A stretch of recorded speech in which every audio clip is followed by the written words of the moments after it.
Okay, hello, I'm Ian from Felixstowe Foam Forge. Now this is the first in an occasional series of videos that will probably make their way onto YouTube or certainly my Facebook page. What I'm going to do is when I get a commission, I'm going to video it, post it up, just in case anyone's interested to see how I actually do things. This isn't necessarily the best way to do it. It's simply the way that works for me. Now the first thing I've got to do, before I go any further, I should point out that this is an order for a customer in America. What they're getting for their money is a semi-auto Stryfe running meischel 2.0s and stock flywheels. They could have chosen several other options, but this is the one they wanted, so this is the one they're going to get. The first thing to do is to strip out all the bits we don't want. I'm not going to show you that on camera because it's self-explanatory. Everything is getting taken out of this except for the rev trigger switch and the jam door switch, because this is going to be a MOSFET build, hopefully.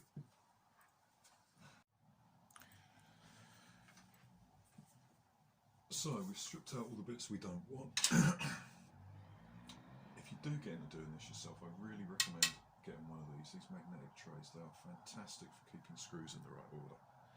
Got flywheel cage fixing screws here, a couple of little screws up here for the tack rail, pointing screws. So much time. So what do we keep? Well, now we've got the jam door switch, the rev trigger switch. Because this is a MOSFET, that's going to be the switch, that's going to stay, so that's good. Other than that, we're keeping obviously the flywheel cage. Because the customer wanted stock flywheels, we're keeping those. These are actually balanced. I took these from my rather large and increasing stash of stock Stryfe flywheels. Got some wire that will do for the MOSFET. This is the rev trigger, the jam door switch. I'm going to wire that up so that when you release it, the voltmeter comes on. Obviously the trigger, the pusher. We're losing the motors, we're losing the awful dart skirt. We've lost the magazine lock from there, we've lost the thermistor, and we've lost the little guide that keeps things in there.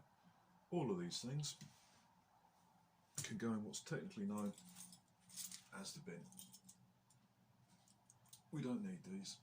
I'll go through that later and scavenge the screws and the springs, but for now that goes in the bin. Everything else goes in here. Keep the pan head screws with the trigger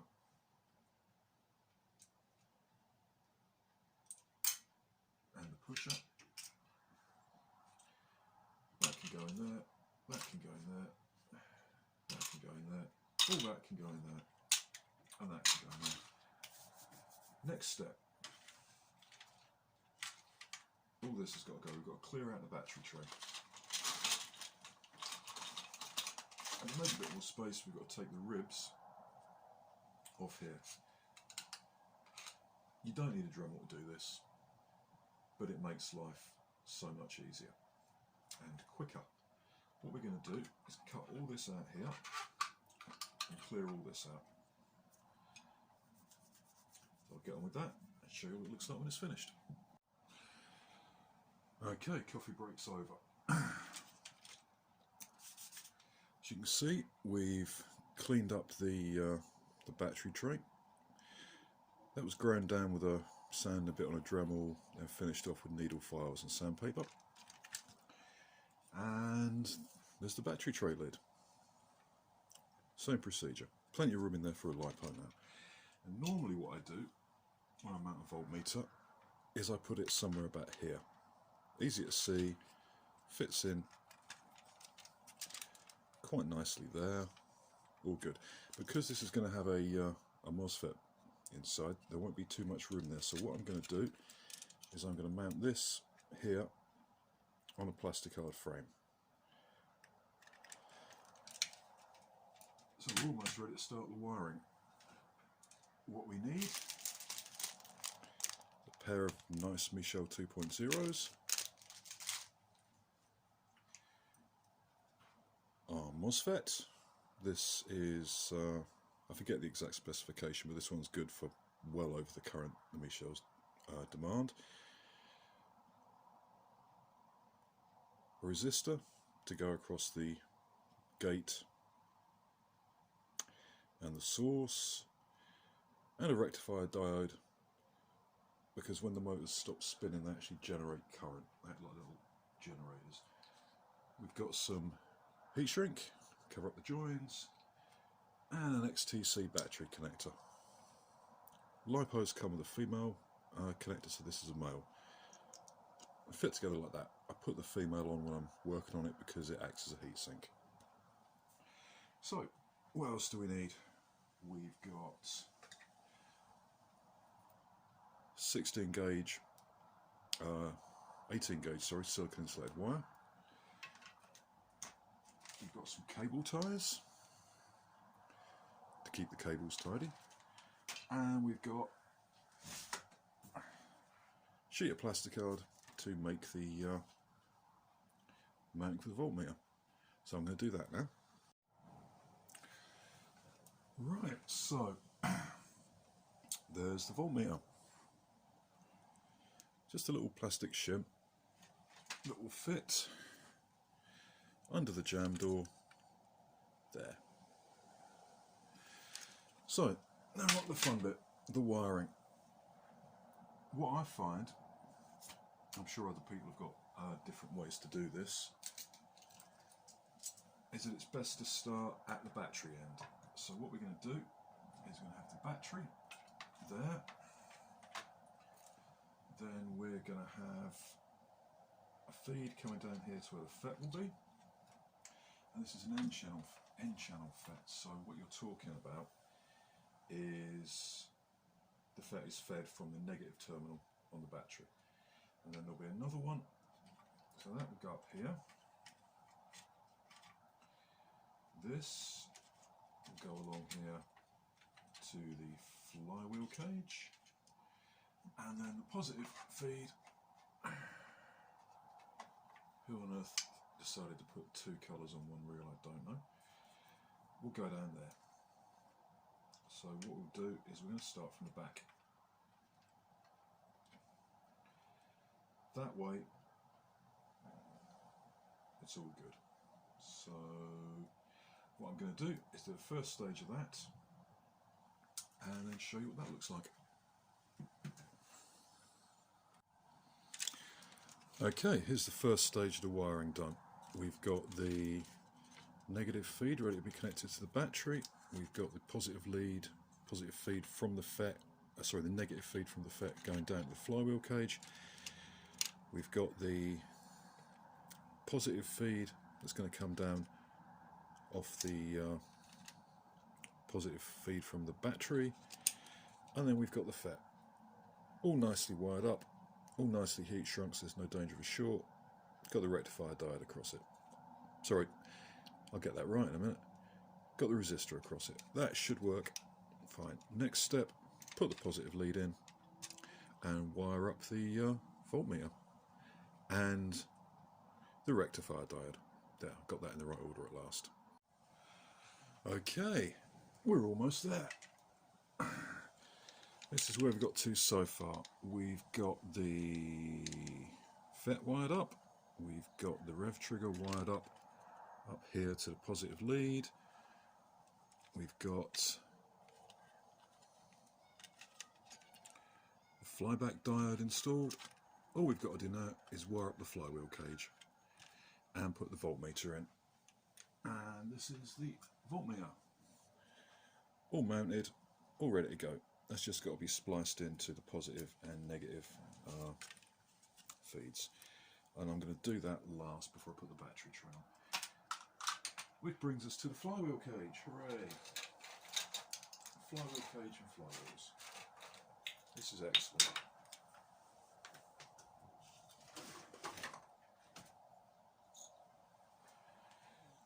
The first thing we've done is check the motors. Both meischels are working. Now, these flywheel cages have got little ridges in, and quite often you have to grind or file those down just a smidgen. What I'm going to do is test fit a motor. It doesn't really matter which way round you put these things, as long... No, that needs filing. That needs filing. So it doesn't matter which way round you put these things, as long as the two little red dots are not lined up. That way one motor spins one way, one motor spins the other.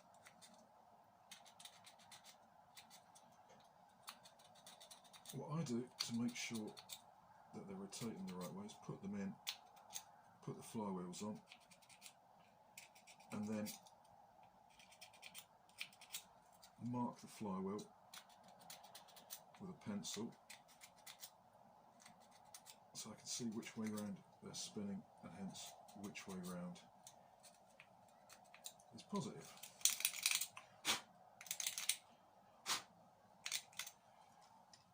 Try again. Yep, that's a perfect fit. And that's a perfect fit. Excellent. To put the flywheels on, you want them centred up. You want them centred up in this gap here. These are stock flywheels, so they go on quite easily. But to make sure they're in the right position, you can use feeler gauges and all sorts of things for this, but this, which is part of the cover for the original wire, is actually about perfect.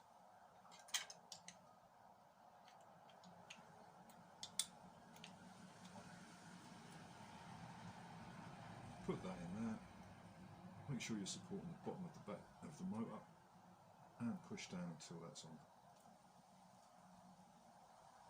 Quick check.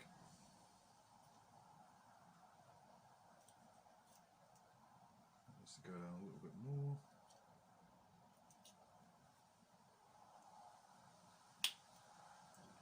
No, that's too far, that's rubbing. So that needs to come out a little bit. There's a couple of holes there. You can put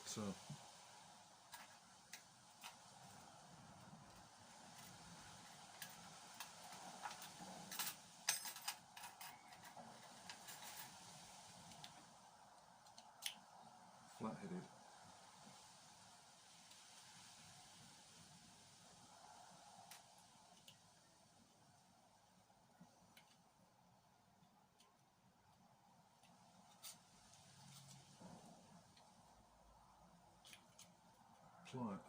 files in that,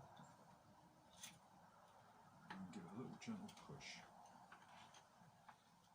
When you're doing this with aftermarket wheels, you do have to be quite careful because they can really be a tight fit.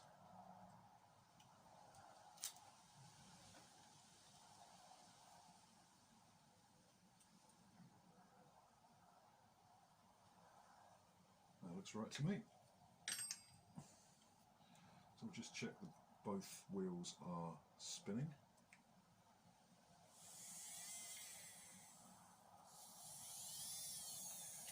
No problem.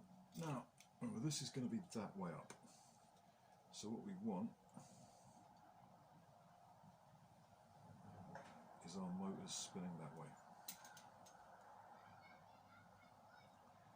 Positive to positive.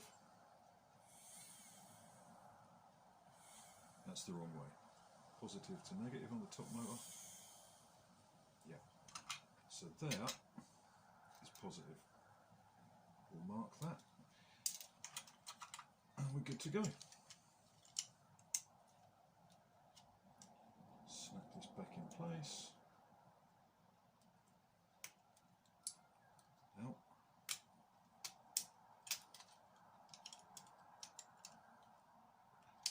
I do wish Hasbro wouldn't keep changing the design of their flywheel cages. They're a complete pain when they do that. There we go. Check for spin again.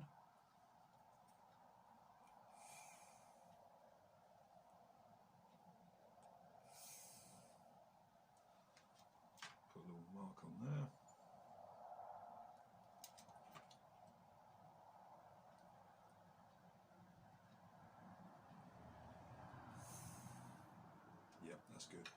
And because the motors are set up opposite each other, if this one's spinning that way with positive there, this one will spin that way with positive there. I'm going to wire these up. Now what I do, and some people do it with one piece, but I find I was trained to solder in an electronics factory, and one of the things, we did a lot of flat mount, which is where you just have tiny little components soldered directly onto a contact pad. That's tin and sweat. This is the other way of soldering they taught us. If there's a hole, use it. Gives you a mechanical joint.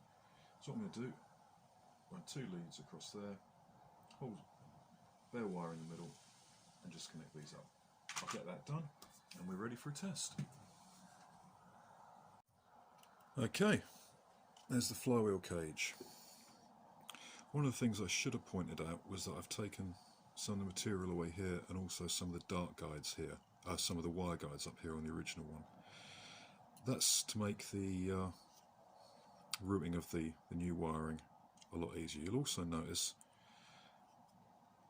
that where the leads are going to be attached is not symmetrical. Again, that's to make it easier to actually feed the wire in. So all I've got to do now is wire up the main leads to these, and we're good for a first test. Okay, we have one finished product.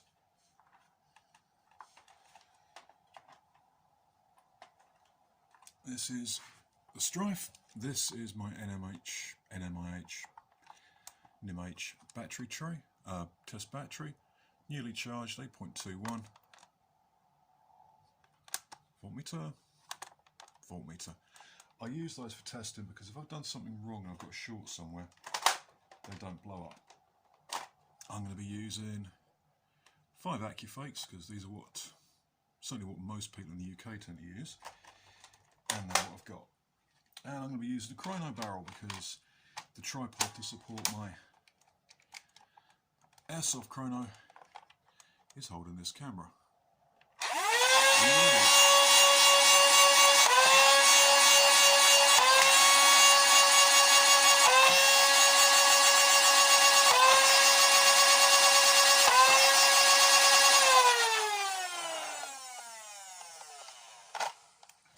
Put some more darts through.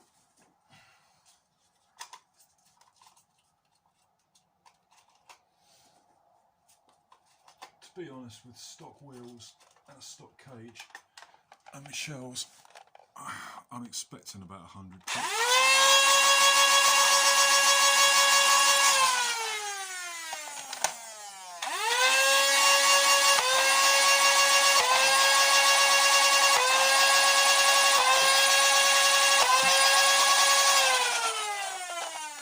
There you go, about 100.